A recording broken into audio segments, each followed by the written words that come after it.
What's up, y'all? It's your girl Sakina, and I'm back for another review. This is my review for The Chi. This is season 4, episode 1. I'm so excited for this show to come back, y'all. They sent us through the ringer last season, so I was so interested to see how this is going to play out. I do think that it's going to be a good season based on the episode and the sneak peek of what's to come throughout the season. So I'm just excited to see what it's going to give us, because this opening gave us a lot. Okay, we're going to hop right into it. Now, the opening scene, they're playing Otis Redding's song Try a Little Tenderness, and we are getting caught up on what's going on with all of the cast members. Now, first we see Kevin. He's roaming through the halls. You can tell he's looking for something or somebody or somebody's. We see Keisha is giving birth. We see that Emmett is looking stressed out in a locked room. Somebody is trying to get in the room that he's in. Then we see that Gemma and Jake are doing exactly what we thought they were going to do. Honey, they was making out in the stairway, and they got caught by Kevin. So when this happens, he goes off and he's running and he's crying and he's trying to get out of there. We see Otis, or aka Duda. He is looking at the Chicago skyline, enjoying the city view. Next thing you know, somebody pull out a gun and they shoot him. I said, oh my gosh, wait a minute. This opening was everything to me. I watched this I watched this episode like 3 times. Yeah, I did watch it 3 times. I watched it at midnight because I didn't want to see no spoilers while I was on Twitter and stuff. And then I watched it this morning to take notes. And then me and my mama just got done eating and she was watching it. So that was my 3rd time. But yeah, every time the opening scene just did something for me, because I just think it was so good. I thought it was just beautiful. I said, okay, yeah. I see what y'all doing. Now, let's go ahead and get into everything else that's going on, because they give us that and then they do 1 month earlier. So I don't know if that's going to be like the season finale type of situation. I hope not, because there was a lot of good stuff going on there. I don't want it to be the last episode that we see, so hopefully not. Anyway, we see that Gemma and Kevin in the bed, honey. They in the bed. She's talking about some, what time is it? It's the morning time. Her daddy about to get done with his morning meditation, and they about to get caught. So he was like, okay, well, just follow my lead. He started throwing everything out the window, and he jumps out. So he jump out the window, he get his clothes on, he knock on the front door as if, you know, this is his first time seeing her and he just so happened to be coming over. Meanwhile, little do he know, the daddy already done caught him on camera, but he let him in the house anyway, and they go and eat breakfast together. And the dad is saying that, you know, have y'all seen the news? Kevin talk about, no, I get all my news from the shade room. But yeah, he was like, it's some black guys or black boys who had tore up a lot of businesses that look just like you, and he feels like that's an issue because he doesn't want white people to basically stereotype him or black boys in general. And Jenna's like, I don't know why you so concerned. And the dad is like, well, you know, they're not going to come to the Olympics if they feel like this city is not safe. And she's like, I know that's not your main concern. And I was just like, hello, yeah, for real, because no, you want the city to feel safe and all of this. And then he goes and says, you know, not all cops are bad cops. And I'm like, well, you need to have the same mindset when it comes to black boys and men. Black people, we're all not dangerous. We're all not criminals. We're all not thugs. So yeah, Mr. Daddy, I'm gonna need you to get that through your head too, because I was just like, okay, no, I was not. I was giving him a mean side eye. I was real surprised that he did not blast Kevin for staying the night. I was like, oh, so you just not going to address that? You just going to keep eating your egg Benedict?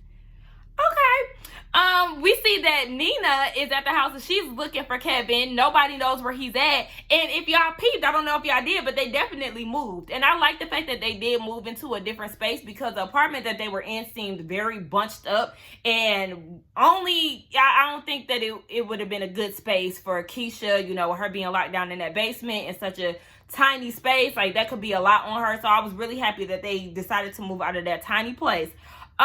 We see that Keisha and Tiffany, of all people, are together, and we see that Keisha is getting ready to meet some adoptive parents that she was considering, and she's a little reluctant because she doesn't want to bring up the fact that her baby was conceived by, you know, her being locked in that man's basement and him taking advantage of her and all of that. So come to find out, the adoptive parents is Tabitha Brown, my Auntie Tab, y'all. I call her that. So yes, if I say Auntie Tab and not call her by her character name, I'm sorry, but I don't even know if they said her name in the show or the episode, so I don't know. But yes, she is the adopted parent. Now we see that her and her husband, you could sense major tension between the two of them. First of all, they're sitting on opposite ends of the couch. When they're being interviewed, she's trying to make light of the situation. Keisha complimented them on their house. And Auntie Tab is like, thank you. I feel like, you spend a lot of time at your house, so you want to make it comfortable and all of this. And the husband is being very passive aggressive, being very rude, always got something, kind of negative to say. And Keisha picks up on that because they were asking Keisha, is she sure that she wanted to follow through with this process? Now, Nina answered yes, and me and Keisha was giving her the same look like, I got this. Yes, I am sure. And the husband was like, well, she's asking this because, we had a situation like this before, but it didn't work out. So Keisha was like, okay, I got a question for y'all. Are y'all good? Because I said some tension. I said, okay, let's speak on it. Because, what the hell is going on? And Auntie Tab was like, we do have a lot going on right now, And the husband was saying marriage has ups and downs. But Auntie Tab said nobody is going to take care of that baby more than me. And the husband was like, we. So, of course, when she said that, we already knew. On top of the tension that we were seeing, that there was definitely something going on between the two of them. So she called him outside. And Keisha was like, I don't know. I don't know about them. So she got to think on that. Now, she said she had to think of that because, she said she didn't want her kids to grow up in a divorced household, and you could see the look on her face like, oh shit, Auntie Tab's face like, oh shit, no, that's not us type situation. Now we see down at Smokies, I called it Sonny's in my notes, and I forgot that they renamed it to Smokies after they didn't kick Sonny out of his own establishment. I don't care if that man was behind on bills and stuff. Still, you don't do that. I've been side-eyeing Emmett ever since he did Sonny wrong. I should keep calling it Sonny in the name of Sonny. But I'm gonna be respectful or whatever because he got a little legitimate business going on. So yes, down at Smokies on the TV, we see that the news is asking, is Otis Perry a gangster or a mayor? We don't know, but we do know he's both.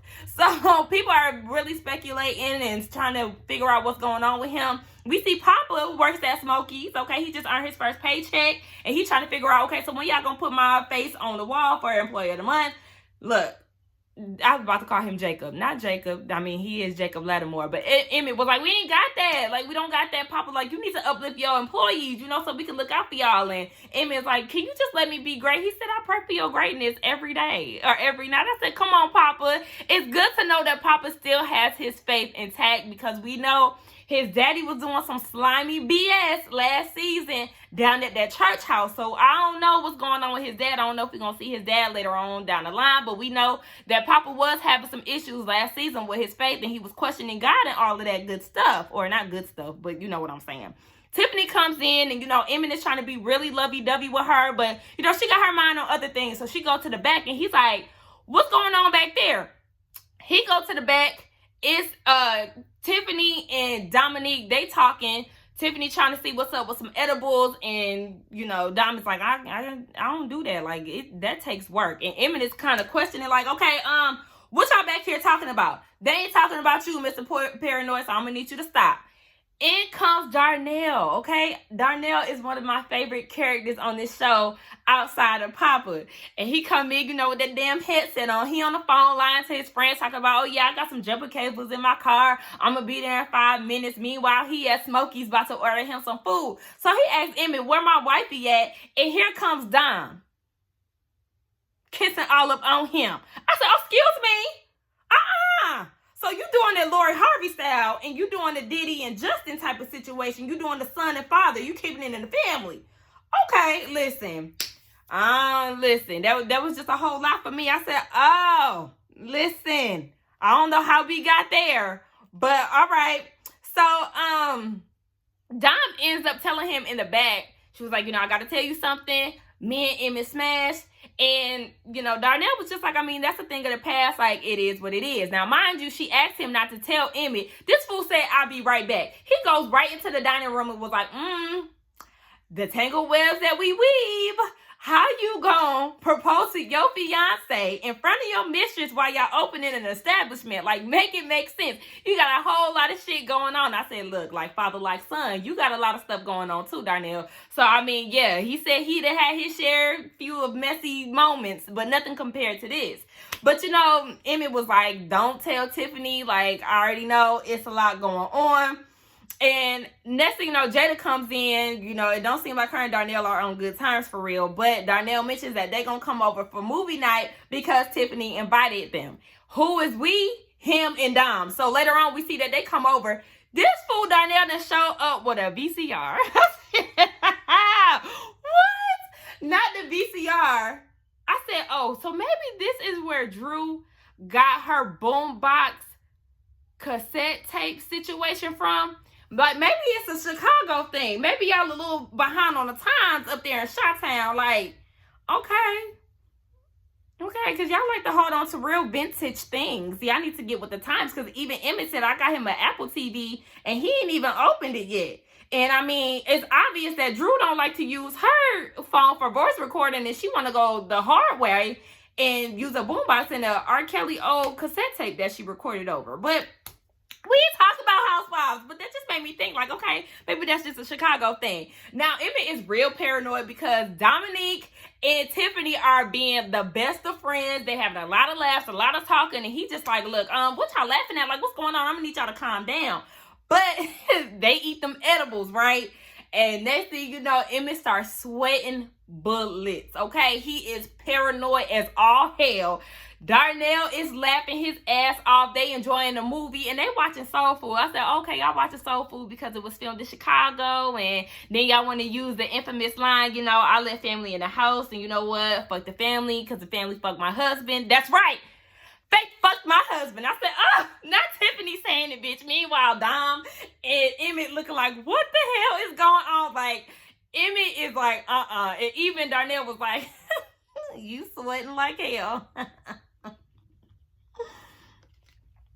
Y'all know my typical Henny and lemonade. But yes, that shit had me cracking up because Emmett was just so uneasy. Next thing you know, we see that the men fall asleep.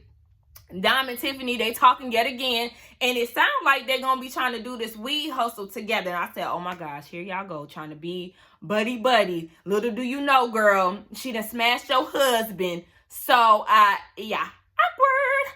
We get over to Trigg, Imani, and Jake.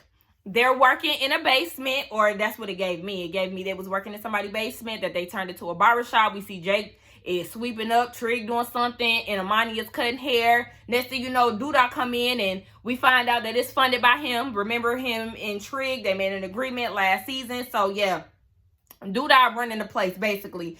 Child, it's Jake. Wrong. All these shows that I do, you know, these names, yeah. I mean, that is his name, but you know, he go by Jake on this show. Jake don't want nothing to do with Duda, so he really ain't trying to talk to him or see him, nothing like that. Now we see that Rosalind, aka Miss Candace Burris Tucker, did I say Candace? Candy Burris Tucker, and Duda, they're being introduced to Tracy. Remember, Tracy is the mama of Jason, who died in the first episode of the series. So yeah, we know that she has a organization, or whatever you want to call it. Yeah, she has an organization that she's running, and he wants to help, and she's low on funds, but she's skeptical because she's like, you know, I don't look, you a gangster in the suit, honey. I don't got time for all of that. And Duda was like, oh, but you like my suit. And with him saying that, that just like instantly won her over or something, because then she started giving him the eye. So he invited her to an event that consists of community leaders, and he was like, come on out, I want to help, blah blah blah. Okay, so that was that. And I was just like, because he whispered in her ear. On top of that, he was like, I'm not what you think I am. Cueing his wife, Candy. The lies.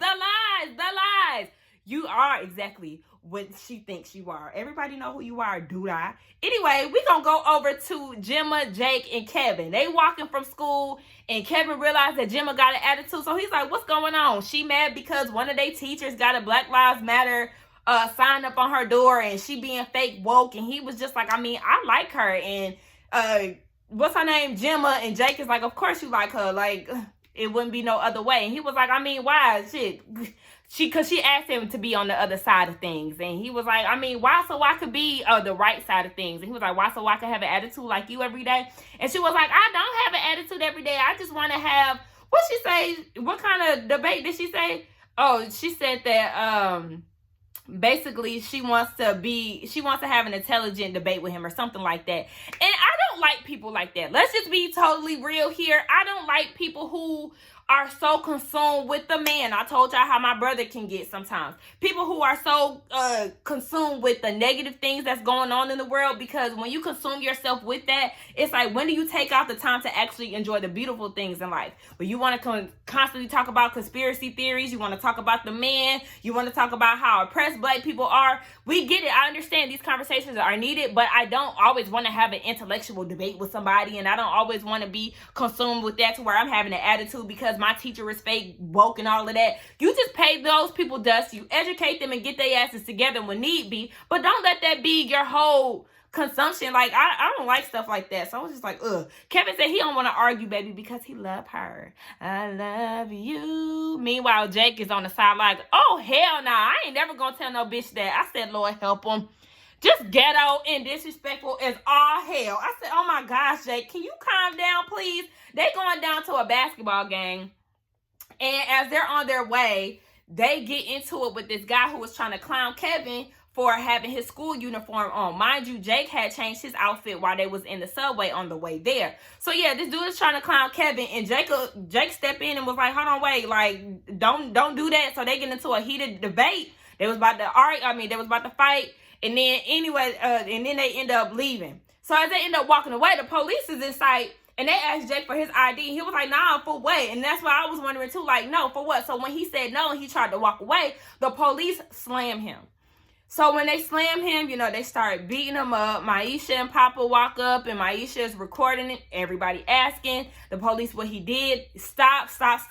And Kevin was like, hold on, wait, I'll just show you my ID. And as he's trying to get his ID, the other police officer pulls out a gun on him, puts him on the ground. The other cop who has Jake is like beating him up. And it was just so hard to watch this thing, y'all, because, we all know as black people, the things that we're going through currently, and it was just very tough to watch. And they end up picking up Jake and putting him in the back of the car. And as Jake was looking into the camera, like, I just had to look away because that was just a whole lot to deal with in that one scene. And whoo, yes, I just couldn't. So after they ride away, we see that Kevin, Maisha, and Papa are at Smokies, and Papa has a shirt on in the back that says "It's Us." And of course, it's us that's going through a lot of this police brutality, injustice, oppression, and it's just a lot. So they're just sitting there in silence. They don't even have an appetite. They don't have anything to say. But eventually they start having a debate on what they should do. Should they post the video that Maisha recorded, or should they not? And Kevin is like, no, because Jake is not going to want to, everybody to see him getting punked by the police. And Maisha and Papa is like, but we can't let this cop get away with this. Like, we need justice for this situation. So Kevin is in his feelings. He's upset. He walks off. Next thing you know, he riding around the city. Baby, he done got him a blunt and some alcohol. I said, now who got you that liquor? Because you ain't of age to go get none. It's more easy to get some weed compared to, getting some liquor for a little kid. So I was just like, in my situation, it would be like that. But anyway, yeah, I was just like, okay, Kevin, y'all know Kevin is grown as hell. He's a grown-ass little kid, independent as fuck, do what the hell he want to do out here in these streets. So yeah, you can just see that it's really fucking with him mentally. Gemma's calling him. He's not answering the phone. And he just got a lot on his mind. So, you could just really see, and even when they were at Smokies, you could see, like, it was just really a lot of confliction going on because Kevin is trying to protect his friend's ego and his pride, whereas Maisha and Papa, they just want to try to do what's right and expose the cops for doing this to their friend. So it's just a lot going on. Kevin goes home, and everybody is wondering what's wrong with him, and he just said the cops. Of course, that sends them in a little panic attack, and they was like, what's going on? Nita go in the room, and he don't want to talk about it. The next day, Keisha is trying to ask him what's going on, and he was like, I don't want to talk about it. But I was like, see, now you can understand where your sister is coming from. She had all of this bottled up after she went through that experience with that man, and you wanted her to talk about it. Now she wants you to talk about what you went through with the cops, and you're closed off. So it's like, yeah, you need to talk to somebody about it, because if you bottle it up, then you'll start having these inner thoughts. You'll start blaming yourself and all of this. And this is what Keisha is telling him.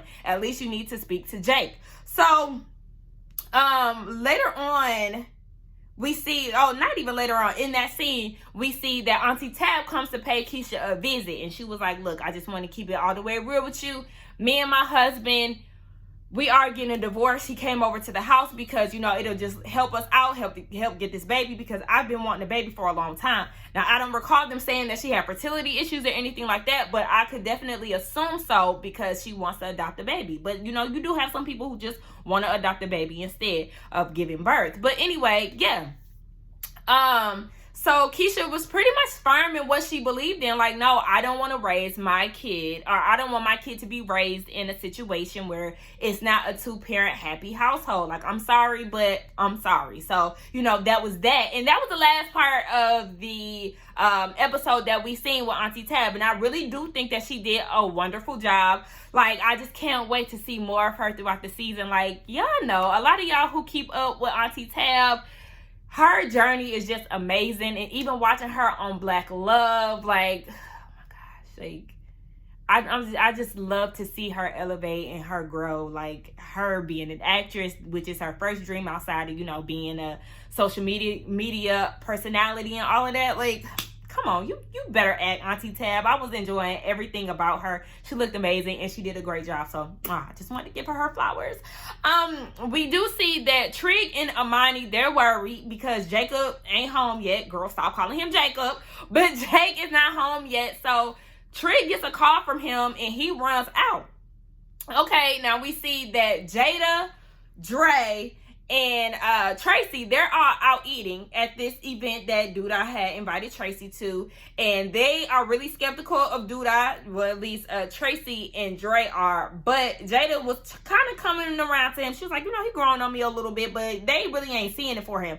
Now, Duda and Rosalind, they enter the room, and Tracy is giving him the eye, and I was like, what is this all about? And Jada peeped it too. She was like, you need to stop eyeing that married man. But go over there, introduce yourself so you can get this money for your organization. So she get up, she walk over there, he pulled out the seat. And I was cracking up at Dre and Jada's commentary. I was like, oh, that's exactly how I would be. Just watching, making all kind of scenarios in my head about what's being said over there. As they doing their thing, Jada gets a drink placed on the table. She was like, I didn't order that. And the waiter was like, that was, complimentary of him. He did that over there. It was the masseuse. Remember the masseuse who was giving happy endings? And come to find out, Emmett knew who he was? Yeah, she's still seeing that same masseuse. Okay, so I was like, oh, okay. Now later on, speaking of him, we do see that he goes over to her house and he asked her on an actual date. There was no, massages going on that day, but he did say he was going to give her a little dessert. And we know what that was. So Tracy goes over to the table. I already said all of that. Next thing you know, Duda gets a call, so he has to step away. And Rose got straight to it. She was like, you want to fuck my husband? I said, okay, let's get to it. Yeah, because I peeped what you giving out, sis. What's up? Don't be ashamed, because, I share. I said, oh, okay. And they ain't say nothing else, so I'm interested to see how that's gonna unfold, honey. Like, y'all gonna be doing threesomes, or is y'all just like doing open relationship type stuff where Rose know who you dealing with, and you could just do what you do and she do what she do? Cause yeah, I was like, okay. We see Trigg and Duda, they both show up to the hospital for Jake. Trigg is upset. He wants blood, honey, okay? He wants to go after that cop who did what he did to Jacob. And he wants the, I said Jacob again. And he wants the charges dropped. And as Jake is sitting in the hospital bed, he's cuffed up, and Duda ordered the police to uncuff him. And he was like, don't worry. Like, trust me, I'm going to take care of this, because, they got him fucked up. They got me fucked up too. Shit, I need you to go after that man, okay? But we see what happened later on. Anyway, Kevin, he goes to the hospital to visit Jake, and Jacob was like, well, maybe if I would have had my uniform on, none of this would have happened. And Kevin was like, no, I walked away. So that's why if you would have just walked away, none of this stuff would have happened. And Jacob was like, I mean, you ain't even do nothing. You could have at least recorded. And Kevin is like, Maisha did that. Jacob's like, see, she more of a real one than you are. Next thing you know, Kevin was like, you know what, I'm just gonna leave. But before he could even leave, Papa came in and, you know, kind of changed the mood a little bit and was like, look at us, you know, the three musketeers, like, let's get it in. So, you know, he brought a little lightness to the situation because it was getting a little heavy in there between Kevin and Jake. Now, later on, we see that they are looking at the video, and Jacob want to know what everybody is saying. Papa's like, the streets got your back. But Kevin is like, I told y'all not to post it, so I don't know what's going to go on between their friendship. I don't know if this really is going to affect them or if they're going to bounce back. And then that leads up to, you know, Jake messing with Gemma. Who knows, baby? But like I said, there's more to come when it comes down to that.